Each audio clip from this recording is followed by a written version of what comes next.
और उसका मरण काल आ गया। हाथी का पैर निमित्त बन गया,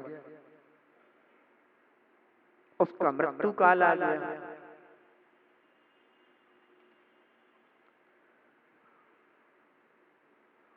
वो तो अच्छा रहा कि देव पर्याय में गया तो उसने उस पर्याय में एक व्यवस्था है कि अतीत को जान दो। अगर मनुष्य आदि पर्याय में आ जाते तो फिर गया अतीत पर्याय का जो कुछ किया हुआ था अब वो भी स्मरण में नहीं आना, फिर नए सिरे से पूरी पट्टी पढ़ो, प्रभु को खोजो, सच्चे देव खोजो,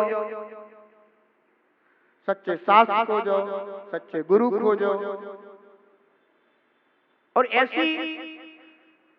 ऐसी कथा केवल सामान्य जीवों की नहीं है, महान महान पुरुषों के साथ ये सब घटित हो रहा है। तद्भव मोक्षगामी जीवों के साथ ये सब घटित हो रहा है, जो उसी भाव से मोक्ष जाने वाले वो योग्यता लेकर के आए कि मैं इसी भाव से मोक्ष जाऊंगा। पर अतीत सब समाप्त। वर्तमान देखो तो किसी का व्यसनों में व्यतीत हो रहा है, किसी का मिथ्यात्व में व्यतीत हो रहा है। इसीलिए कहा गया है जिन्हें अंधों बस आप मिल जाना तो सब काम हो जाएगा हमारा। क्योंकि आप अगर हमारे हृदय में विराजमान रहेंगे तो आपके द्वारा बताया हुआ मार्ग मुझे इस भाव के व्यतीत होने पर परभव में भी सुलभ हो जाएगा। अन्यथा ये भाव व्यतीत हुआ पुनः मिलना मुश्किल है आपके बिना। समझ गए ना? इसलिए ध्यान रखो, अभी तो भव भव में अपने उपकारी कौन हैं? जिनेंद्र देव ही हैं। इसलिए कहा है कि जब तक भगवान हमें निर्वाण प्राप्त नहीं होता है तब तक आप मेरे हृदय पर विराजमान रहना।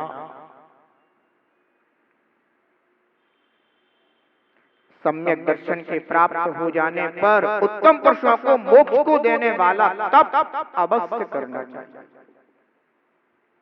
आचार्य भगवान पद्मनंदी स्वामी अब ये कह रहे हैं कि ठीक है भाई, तुझे सच्चे देव शास्त्र गुरु का श्रद्धान हो गया, तुझे जीवादि तत्वों का निर्णय हो गया, श्रद्धान हो गया, तूने प्रयोजनभूत तत्व का भी निर्णय कर लिया, श्रद्धान हो गया, तो अब कम से कम अपने करने योग्य जो तेरा कार्य है वह क्या है? मोक्ष को देने वाला तप वह अवश्य करना चाहिए।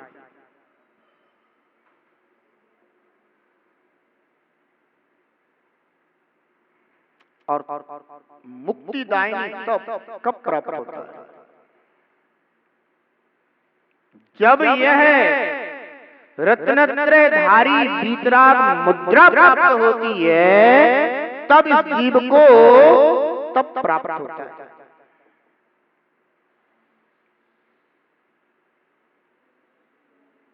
इसके पहले भी जीव तप करते हैं।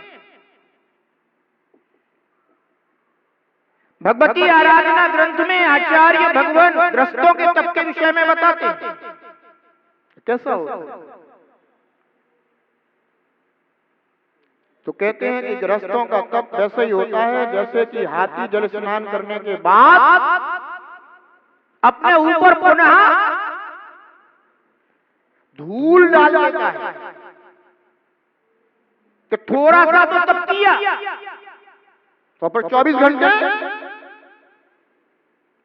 अपने सांसारिक कार्यों में ही लगा हुआ पुनः अपने ऊपर। इसलिए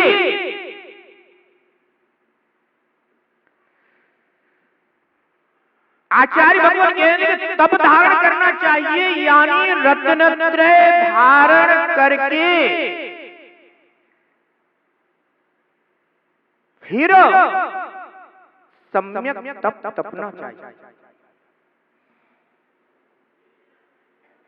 क्योंकि वहां कसायें अनंतानुबंधी, अप्रत्याख्यानावरण, प्रत्याख्यानावरण, ये सब कसाएं कैसी हो गई हैं?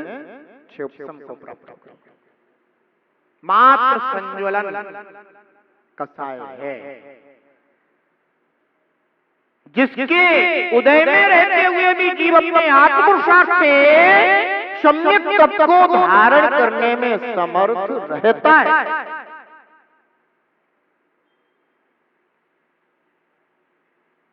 इसलिए जिन मुद्रा, निर्ग्रंथ मुद्रा, तप मुद्रा अवश्य धारण करना चाहिए।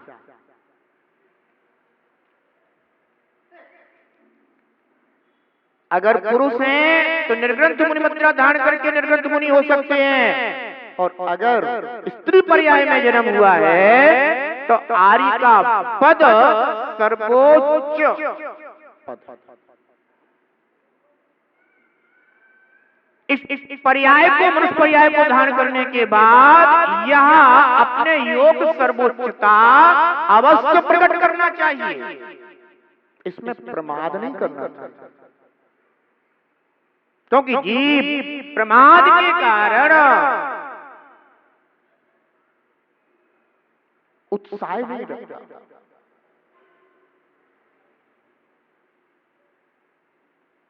इसका तात्पर्य ये नहीं है कि जीव के अंदर वीर्यान्तराय कर्म का कोई क्षयोपशम नहीं है, तो पर अन्य कार्यों में उत्साह रखता है,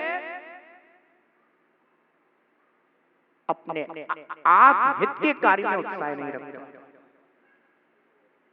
इसलिए सम्यक दृष्टि जीव को क्या करना चाहिए? तो आचार्य कहते हैं उत्तम पुरुषों को मोक्ष देने वाला तप अवश्य करना चाहिए। उसमें भी जो शक्ति अनुसार हो उतना करना चाहिए। जैसे आज पंचम काल में कोई निर्ग्रंथ मुनिराज हैं, अब पंचम काल में जो निर्ग्रंथ मुनिराज हैं, कोई ऐसा सोचे कि मुनिराज तो वो होते हैं जो जंगलों में निवास करते हैं, मुनिराज तो वो होते हैं जो नदी किनारे, पहाड़ों पर या वृक्ष के नीचे बैठ करके महातप धारण करने वाले होते हैं। तो ये तो शक्ति अनुसार वाली अवस्था है। जब वैसा सहनन होता है तो जीव अपने आत्म ध्यान के लिए उन स्थानों का आश्रय करता है, और जब वो सहनन नहीं होता तो इस पंचम काल में अनादि अनिधन अवस्था है कि साधु जन यह उत्तम तप आदि को वर्ण करते हुए अपनी शक्ति के अनुसार जो योग्य स्थान आचार्य भगवंतों ने कहे हैं उन स्थानों पर रहते हुए भी अपना आत्मिक आत्म कल्याण साधते हैं। इसलिए कोई ऐसी भी कल्पना नहीं करना चाहिए कि नहीं हम तो उन्हीं मुनिराजों को मानते, हम तो उन्हीं को साधु मानते हैं, इसके अलावा हम अन्य को साधु मानते ही नहीं, क्योंकि साधु तो वो ही है।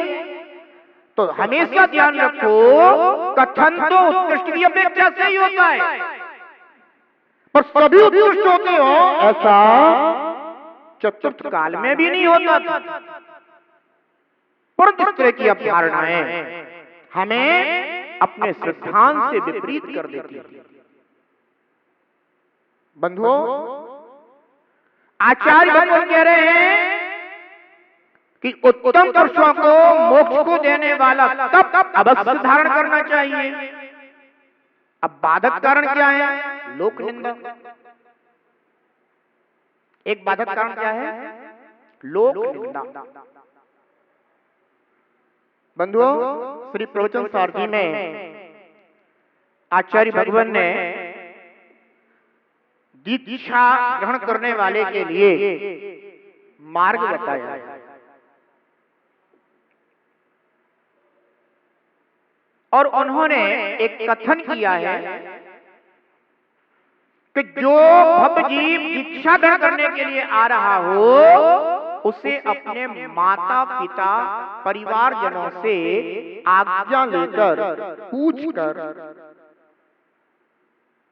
दीक्षा हेतु आना चाहिए। इसका तात्पर्य नहीं है कि ये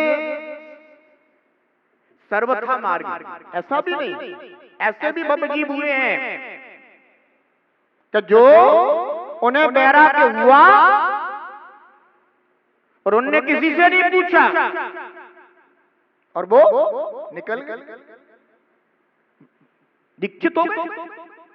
परंतु यहां जो कारण बता रहे हैं वो कारण आचार्य भगवान ने भी वहां बताया, क्योंकि ये पंचम काल चल रहा है। इस काल में वैसे भी मिथ्यात्व का जोर ज्यादा रहता है और सम्यक के मार्ग पे या रत्नत्रय के मार्ग पे चलने वाले बहुत सारे जीव होते हैं, बहुत थोड़े जीव होते हैं और कालांतर में तो घटते क्रम में होंगे। तो आचार्य भगवान ने कहा कि वह दीक्षार्थी अपने माता पिता परिवारी जनों से पूछ करके आए। तो यह प्रश्न किया गया कि पूछने की क्या जरूरत है, जब वह अपने आत्मकल्याण की भावना से भरा हुआ है उसे पूछने की क्या जरूरत है। तो कहते हैं अगर उसके परिवारी जन मिथ्या दृष्टि हो और वो बलशाली भी हो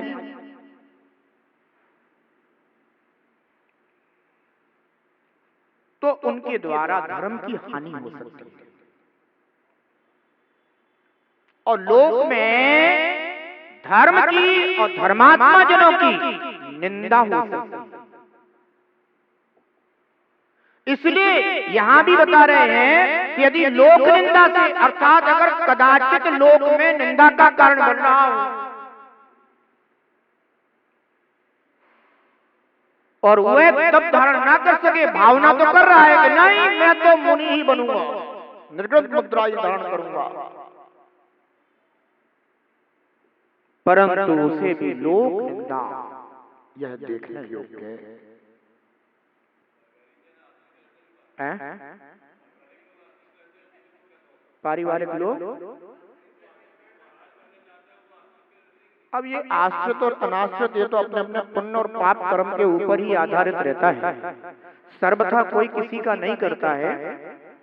अन्यथा आपके रहते हुए भी देखो एक बात बताऊं मैं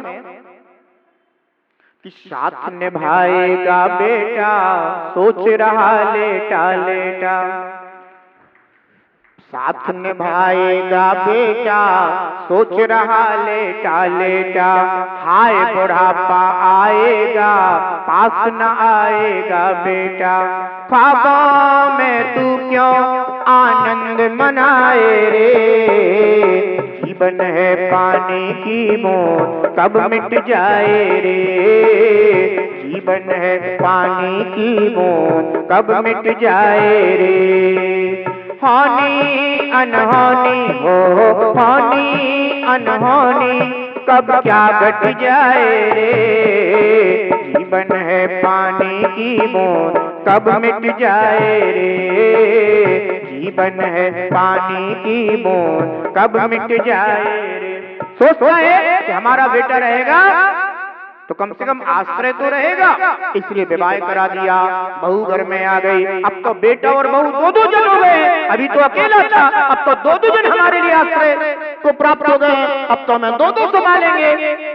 और क्या कहा गया, हाथों में लकड़ी थामी चाल हो गई मस्तानी, हाथों में लकड़ी थामी चाल हो गई मस्तानी, यम के घर खुद जाने की जैसे मन में हो ठानी, यम के घर खुद जाने की जैसे मन में हो ठानी, बेटा बहु सोचे हो बेटा बहु सोच डोकरो कब मर जाए रे, जीवन है पानी की बूंद कब मिट जाए रे, जीवन है पानी की बूंद कब मिट जाए रे।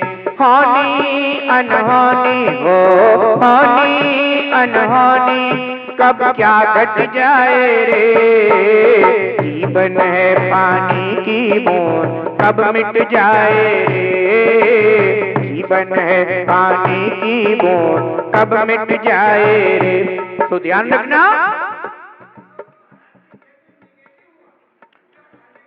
अरे आज वर्तमान में तुम कितना नेगेटिव हो, कितना पॉजिटिव देख रहे हो, ये देख लो। आज वर्तमान में घर घर की दशा देख लो कि जब बुढ़ापा आता है ना, तो घर का ही बेटा अपने माता पिता के साथ क्या व्यवहार कर रहा है, कितना अच्छा करते हैं। तुम्हें कितना धर्मात्मा बना रहे हैं, बताते कितना अच्छा व्यवहार कर रहे हैं। अरे अच्छा तो वो है जिसमें तुम्हारी आत्मा का हित हो जाए। अच्छा ये नहीं है कि तुम्हें दूध रोटी खिला दी तो अच्छा हो गया। अरे दूध रोटी तो जो है ना, एक तोते को भी सामान जब रख दिया करते हैं, बेटा तोता खा ले और पिंजरे में बंद रहे, ये है तुम्हारा अच्छा। क्या है अच्छा? कि बेटा दूध रोटी खा ले और पिंजरे में बंद रहे। ऐसी तुम्हारा है कि पिताजी घर में बैठे रहो तुम तो और दूध रोटी खाते रहो, इस पिंजरे में ही रहना, निकल मत जाना, हो गया अच्छा। जीव को अपने अच्छे का बोझ ही नहीं, जीव को अपने कल्याण का बोझ ही नहीं है।